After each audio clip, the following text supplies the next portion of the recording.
কোন মানুষ, ভালো করে বুঝেন হাদিসটা, কিয়ামতের ময়দানে কোন মানুষ, একজন মানুষও এক কদম সামনে আগাইতে পারবে না 5টা প্রশ্নের জবাব ছাড়া। কয়টা প্রশ্ন? কয়টা? 5টা প্রশ্ন। 1 নম্বর প্রশ্ন, আমি আল্লাহ তোকে যে যৌবন দিছিলাম, এই যৌবনটা কোন রাস্তায় ব্যয় করছে? আজকে কিছু স্লোগান পার্টি আছে না, ইবাদত মসজিদ তো বুড়ো বয়স, আছে কিনা?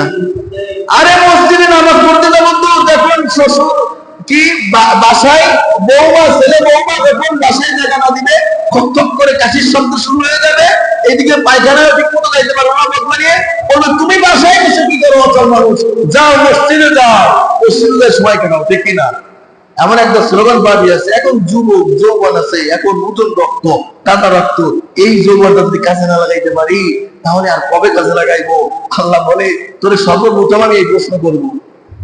আল্লাহ কি বলে? তোর সর্বপ্রথম এই প্রশ্ন করবো, তুই যৌবনটা কার রাস্তায় কোথায় ব্যয় করছো? যৌবনটা তো দিছিলাম আমি আল্লাহ। কে দিছে? কে দিছে? আল্লাহ দিছে। আল্লাহ এই জন্য প্রথম প্রশ্ন করবে, এই যৌবনটা তো আমি আল্লাহ দিছিলাম, কোথায় ব্যয় করছিস? আগে কৈফিয়ত দিয়ে যা, আগে কৈফিয়ত দিয়ে যা। 2 নম্বর প্রশ্ন করবে,